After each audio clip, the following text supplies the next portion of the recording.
Hello students, welcome to science Haryana. ख़ास Haryana board students के लिए, जैसा कि अब 9th साइंस का पेपर है 2 दिन बाद, तो उसकी तैयारी के लिए हम पहले 2020 का फिज़िक्स वाला पोर्शन कर चुके हैं पेपर का। आज हम केमिस्ट्री पार्ट करेंगे। तो बच्चों, जो क्वेश्चन पेपर आ रहे हैं पुराने पेपर से मिलते जुलते क्वेश्चन ही आ रहे हैं, काफ़ी बेनिफिट होगा आपको। तो आइए करके देखते हैं। 2020 का है ये पेपर, 2020 का हमारा मार्च का। तो भार का एसआई मात्रक, तो भार का एसआई मात्रक न्यूटन है बच्चों। यहाँ पर कंफ्यूज करने के लिए किलोग्राम नहीं लिखा हुआ, कई बच्चे किलोग्राम लिखाते हैं, वो द्रव्यमान का मात्रक है। भार का मात्रक है न्यूटन और तापमान का मात्रक है एसआई केल्विन। ये किसका केल्विन, किसका तापमान है, एसआई मात्रक है तापमान का। तो बच्चों आइए नेक्स्ट क्वेश्चन करके देखते हैं हम। क्लोरीन का सही इलेक्ट्रॉनिक विन्यास क्या है? क्लोरीन बच्चों, वैसे आपको ये प्रश्न करने के लिए परमाणु संख्या, एटॉमिक नंबर पता होना चाहिए, तो आप आसानी से कर पाओगे। क्लोरीन का परमाणु संख्या है 17। तो आपको पता है पहले कोष्टक में इलेक्ट्रॉन आते हैं 2, दूसरे में 8, 2 और 8 हो गए 10, और बचे हुए कहाँ आएंगे, 17 है ना, तो बचे हुए तीसरे कोष्टक में आएंगे 7। तो 2,8,7 यहाँ हमको दिखाई दे रहा है। तो पहले अष्टक में कितने आते हैं, 2। ये तो देख के भी हम बता सकते हैं कि यही सही है, जिसे हम बोहर के जादुई संख्याओं के हिसाब से करते हैं। 2,8,7 परमाणु संख्या के हिसाब से। अगर मान लो ये फ्लोरीन आ जाता, सोडियम आ जाता, सोडियम की परमाणु संख्या क्या है, 11, तो 11 को कैसे आप अटैच करते, 2,8,1। तो 2 पहले आएगा, 8 दूसरे छल्ले में और 1 तीसरे छल्ले में। 11वां क्वेश्चन। 11वां क्वेश्चन 2 नंबर का है कि ठंडे पानी की बोतल के चारों ओर जल की बूंदें क्यों आ जाती हैं? ये प्रश्न भी किसी न किसी रूप में ये आ ही रहा है, चाहे वो ध्रुवपातन, संघनन, इनकी परिभाषा पूछ ले। तो जवाब में बच्चों, जवाब देने के लिए आपको विज्ञान में कुछ ज़्यादा लंबे चौड़े प्रश्नों का जवाब नहीं लिखना होता। सिंपली अगर आप, ये बटे होते हैं नंबर, आप इतना भी लिख दोगे संघनन के कारण, तो 1 नंबर मिल जाएगा। संघनन, बर्फीले जल के चारों ओर होता क्या है, फिर उसने पूछा भी है क्यों नजर आती है, तो फिर आप इसके बाद उसका कारण समझाओगे। सबसे पहले इसका कारण लिख दोगे, संघनन यानी कि कंडेंसेशन के कारण जो वातावरण में नमी, पानी की बूंदें होती हैं, वो वाष्प के रूप में होती हैं। तो ठंडे बोतल के संपर्क में या ग्लास के संपर्क में आने पर जो वाष्प कण हैं वापिस किस में बदल जाते हैं, द्रव में। गैस या कण या वाष्प कण किस में बदल गए, वास्तव में संघनन की परिभाषा क्या है, जब गैस द्रव में बदल जाती है ठंडी होने पर।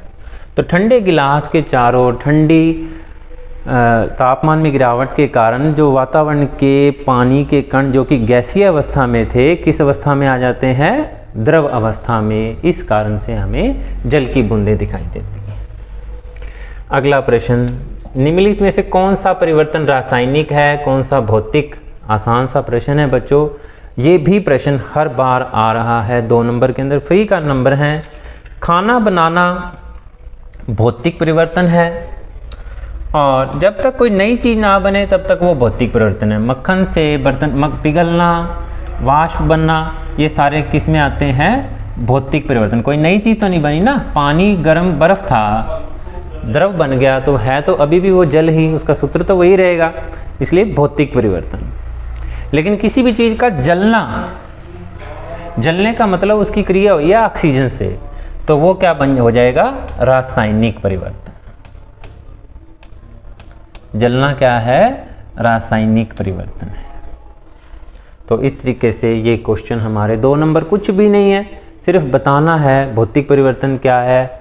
तो दूध का दही बनना, पेड़ का कटना, ये 4-5 और है। नमक को पानी में घोलना, ये सारे इसी पाठ में आते हैं। तो नमक जब पानी में घुलता है तो भौतिक परिवर्तन है। अगला प्रश्न देखते हैं, 13वां, विलयन क्या है? बिल्कुल मुश्किल प्रश्न नहीं है बच्चों, ये अंतर भी आ जाता है विलयन, निलंबन, कोलाइडल में। और विलयन समांगी मिश्रण, विषमांगी मिश्रण में क्या अंतर है, ये प्रश्न भी बहुत बार आ जाता है। तो विलयन क्या है? विलयन दो पदार्थों का एक मिश्रण है। विलयन क्या है? वास्तव में एक मिश्रण है, एक समांगी मिश्रण है। अगर आप इतनी बात लिख देते हो तो एक नंबर आपके पास आ गया। विलयन एक, दो या दो से पदार्थ मिलके जब कोई समांगी एक जैसा मिश्रण बनाते हैं तो वो हमारा विलयन बन जाता है। जैसे उदाहरण आपको जरूर पता होना चाहिए, जैसे नमक में को जल में घोलते हैं, वो हमारा उदाहरण हो जाएगा। इतने में आपका जो टीचर है काफ़ी प्रभावित हो जाएगा कि भाई बच्चे को पता भी है, परिभाषा तो पता ही पता है, उदाहरण भी पता है। विलयन के गुण लिखिए, तो एक नंबर अब उदाहरण के नहीं है, गुण लिखने के एक नंबर है। तो विलयन के गुण क्या है? विलयन के कणों को आप आंखों से नहीं देख सकते, छान करके अलग नहीं कर सकते। जैसे निलंबन के कणों को, जैसे मिट्टी में जल होता है वो निलंबन होता है, तो उसको आप छान के अलग कर सकते हैं। विलयन के कणों को आप छान करके अलग नहीं कर सकते। और तीसरा क्या है, इसमें आप और क्या समझ सकते हो? विलयन के कण आपको आंखों से दिखाई नहीं देते, इसमें लेजर लाइट का रास्ता भी दिखाई नहीं देता। तो इस तरीके से ये हमने 2-2 नंबर वाले क्वेश्चन किए। अब आ रहे हैं बच्चों इसके 3-3 नंबर वाले क्वेश्चन।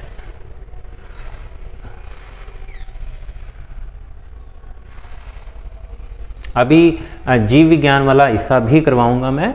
अभी के लिए इस वीडियो में आपको सिर्फ रसायन विज्ञान मिलेगा। तो द्रव्यमान संख्या क्या है? द्रव्यमान संख्या बच्चों किसी नाभिक में प्रोटॉनों की संख्या, किसी नाभिक में Z से डिनोट करते हैं।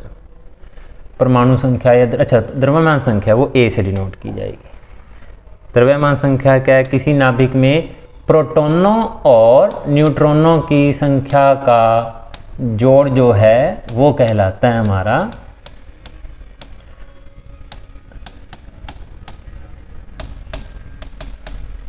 की संख्या का जोड़ क्या कहलाता है? द्रव्यमान संख्या। उदाहरण दे दोगे तो ज़्यादा आपका प्रभाव पड़ेगा। उदाहरण क्या है? जैसे सोडियम की परमाणु संख्या है 11 और द्रव्यमान संख्या है 23, तो प्रोटॉनों न्यूट्रॉनों की संख्या का जोड़ द्रव्यमान संख्या कहलाता है। उसके बाद संभारिक,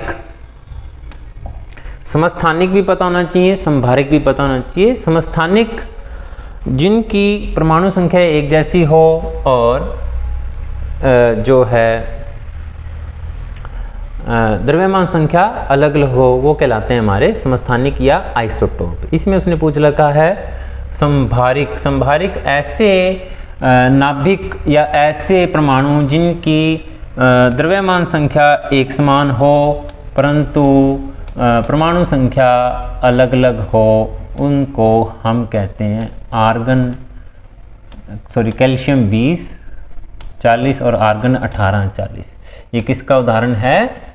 आइसोबार यानी संभारिक का। समस्थानिक और संभारिक, आइसोटोप्स परमाणु संख्या एक जैसी, द्रव्यमान संख्या अलग अलग। यहाँ द्रव्यमान संख्या एक जैसी, परमाणु संख्या अलग अलग हो, उनको हम कहते हैं संभारिक या आइसोबार्स। आगे देखो बच्चों, K2SO4 का यौगिक का नाम लिखो। K होता है अपना पोटाशियम और SO4 होता है सल्फेट, तो इसका नाम हो जाएगा पोटाशियम सल्फेट। SO4 को सल्फेट आयन इकट्ठा कह दिया जाता है बच्चों, तो सल्फेट, पोटाशियम सल्फेट का आयन, वैसे पोटाशियम सल्फेट। नीचे है CaCl2 कैल्शियम क्लोराइड। धातु पहले होती है, धातु बाद में, कैल्शियम क्लोराइड। क्योंकि इसमें बच्चे क्या लिख देते हैं, कैल्शियम क्लोरीन या क्लोराइड। क्लोरीन की पहचान तो कर लेते हैं ज़्यादातर बच्चे भी, ये Cl है 9वीं क्लास में, परंतु ये बता नहीं पाते इसका नाम। तो कैल्शियम क्लोराइड, जैसा कि मैंने पेपर चेक करने के दौरान अनुभव किया है, कैल्शियम क्लोराइड। तो ये 2 नंबर कोई मुश्किल नहीं है बच्चों। नाइट्रिक अम्ल के आणविक द्रव्यमान का परिकलन कीजिए। तो नाइट्रिक अम्ल HNO3 का आणविक द्रव्यमान, तो हाइड्रोजन का होता है 1, नाइट्रोजन का होता है द्रव्यमान 14 और ऑक्सीजन का 16। एक परमाणु का द्रव्यमान यानी, और तो इसमें हो जाएगा 1, नाइट्रोजन अकेला है परंतु ऑक्सीजन 3 है ना, HNO के पैर में 3 है, तो इसलिए 3 गुना 16 करना पड़ेगा। 16 3 48 प्लस 14 प्लस 1, 14 और 1 15, 15 में 48 जोड़ेंगे तो कितना आ जाएगा 63 U। आपको ये U लिख दिया ना तो आपका बहुत प्रभाव पड़ने वाला है। यह है परमाणु द्रव्यमान इकाई कहलाती है 63 U। या हाइड्रोजन का 1 U होता है, नाइट्रोजन का 14 U, एक परमाणु का भार, और ऑक्सीजन का 16 U। मोल से क्या अभिप्राय है? 1 मोल कितना होता है? तो 1 मोल बच्चों परमाणुओं की संख्या है। 1 मोल क्या है? एक निश्चित परमाणुओं की संख्या है। और ये 1 मोल का मान कितना होता है? 1 मोल को एवोगैड्रो संख्या भी कह देते हैं। 6.022 गुना 10 की घात 23 एक संख्या का नाम हमने मोल कहा है। वो परमाणु भी हो सकते हैं, अणु भी हो सकते हैं और आयन भी हो सकते हैं। 1 मोल का मान कितना होता है? मोल से क्या अभिप्राय है कि जैसे 12 किताबें 1 दर्जन कहलाती हैं, इतनी संख्या का नाम 1 मोल कहा गया है। इसे एवोगैड्रो संख्या भी कहते हैं। तो अब 6 नंबर का अथवा में आएगा ये परमाणु की संरचना पाठ में से ही 6 नंबर का इसी तरीके से ही आता है बच्चों। ये क्वेश्चन बार बार आता है। निश्चित अनुपात का नियम लिखिए। तो जब भी कोई दो परमाणु किसी यौगिक के अंदर उपस्थित होते हैं, उनके द्रव्यमानों का अनुपात हमेशा निश्चित होता है। जैसे कि बात करें हम जल की, तो जल के अंदर हमारे पास होता है H2O। तो हाइड्रोजन का द्रव्यमान हो गया 2U, ऑक्सीजन का 16U, तो इसका अनुपात कितना हो गया 1:8। तो निश्चित अनुपात का नियम कहता है कि किसी भी यौगिक के अंदर उपस्थित परमाणुओं की संख्याओं, परमाणु के द्रव्यमानों का जो अनुपात होता है वो एक फिक्स है, निश्चित है। उसे हमने क्या कहा है? निश्चित अनुपात का नियम। एक है द्रव्यमान संरक्षण का नियम, मिलता जुलता। द्रव्यमान संरक्षण का नियम क्या कहता है? भी किसी भी रासायनिक क्रिया के दौरान ना तो द्रव्यमान नष्ट होता है ना ही उत्पन्न होता है। तो रासायनिक क्रिया से पहले भी और बाद में भी द्रव्यमान उतना ही होता है। कई बार न्यूमेरिकल भी आ जाता है छोटे से बात के ऊपर। 40 ग्राम हीलियम में मोलों की संख्या ज्ञात कीजिए। तो 1 मोल के अंदर होते हैं 4 ग्राम। 4 ग्राम हीलियम 1 मोल परमाणु बनाता है। ये बहुत आसान सवाल है, ये पक्का आएगा, नोट कर लें। तो 4 ग्राम हीलियम बराबर होता है 1 मोल हीलियम, क्योंकि हीलियम की परमाणु संख्या है 4। वैसे हीलियम गैस कहता है या He ही होता है, सही बात है, He अकेला ही होता है। तो 4 ग्राम हीलियम 1 मोल होता है। तो 1 ग्राम हीलियम क्या हो जाएगा? 1/4 मोल। और 40 ग्राम के लिए क्या करना पड़ेगा आपको? 1/4 को 40 से गुणा करना पड़ेगा, तो 10 मोल हो जाएंगे। 2 नंबर पक्के। 6 नंबर का सवाल है, यानी कि परमाणु तथा अणु पाठ से 6 नंबर का प्रश्न आता है। सबसे बड़ा पाठ है, काफ़ी थोड़ा सा मुश्किल लगता है बच्चों को, लेकिन जिसको आता है सवाल करने उनके लिए बहुत ही आसान है। सीधे क्वेश्चन आएंगे 2-2 नंबर के बटे हुए। 6 नंबर का कोई डायरेक्ट बड़ा क्वेश्चन नहीं आता इस पाठ से। और परमाणु की संरचना पाठ भी बहुत बढ़िया पाठ है। आयन क्या है? एक उदाहरण दें। आयन क्या है? जब किसी परमाणु में से इलेक्ट्रॉन या तो फालतू आ जाए या उसमें से निकाल लिया जाए तो वो आयन बन जाता है। जैसे बात करें सोडियम की, तो सोडियम के पास 11 इलेक्ट्रॉन हैं और सोडियम में से अगर एक इलेक्ट्रॉन निकाल लिया जाए तो सोडियम प्लस बन जाता है, +1 भी एक इलेक्ट्रॉन निकाल लिए, 2 इलेक्ट्रॉन निकाल लोगे तो 2। तो ये अब जब इसके ऊपर कोई आवेश आ जाता है तब ये क्या बन जाता है, एक आयन बन जाता है। तो आयन क्या होता है, किसी परमाणु पर जब कोई इलेक्ट्रॉन छीन लिया जाए या दे दिया जाए तो वो आयन बन जाता है। आयन 2 तरह के होते हैं, धन आयन और ऋण आयन, कैटायन और एनायन। ये हमारा धन आयन है क्योंकि इसके ऊपर प्लस का निशान है, इससे इलेक्ट्रॉन छीना गया है। इधर से क्लोरीन की बात करें, फ्लोरीन की बात करें, एक इलेक्ट्रॉन अगर उनको दे दें, जैसे कि 2,8,7 पहला प्रश्न याद है ना, तो एक इलेक्ट्रॉन जादुई संख्या प्राप्त करने के लिए कई बार ये ले लेता है किसी भी और अन्य पदार्थ से, जैसे सोडियम से ही, तो इसके ऊपर माइनस का निशान आ जाता है क्योंकि इलेक्ट्रॉन पर ऋण आवेश माना हुआ है। एक इलेक्ट्रॉन फालतू हो गया तो इस पर ऋण आवेश आ जाएगा। तो इस तरीके से 2,8 ये हो गया हमारा ऋण आयन और धन आयन। उदाहरण भी देना था, 2 नंबर तब मिलेंगे। आयन क्या है, एक परिभाषा बतानी। तो बच्चों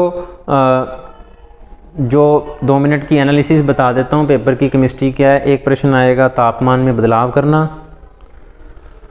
और संघनन क्या होता है, वाष्पीकरण क्या होता है। यहाँ से पहले पार्ट से प्रश्न 2 टॉपिक से आता है। दूसरे पार्ट में टॉपिक जो है हमारे विलियन निलंबन कोलाइडल में अंतर, यौगिक तथा मिश्रण में अंतर, या समांगी मिश्रण और विषमांगी मिश्रण में अंतर, इस तरह का प्रश्न बहुत बार आता है। तीसरा पार्ट जो है हमारा परमाणु की संरचना जो है वो भी जो है आसान सा पार्ट है। परमाणु की संरचना, बोहर मॉडल, वहाँ से जो प्रश्न आता है वो ज़्यादातर बोहर के जो इलेक्ट्रॉन कक्ष भरने हैं वहाँ से आता है। और चौथा पार्ट जो है हमारा परमाणु तथा अणु, वहाँ से जो प्रश्न आता है वो ज़्यादातर प्रश्न आता है ये एनायन ऋणायन इनको बनाने का। तो धन्यवाद बच्चों, जुड़े रहें, चैनल सब्सक्राइब करें।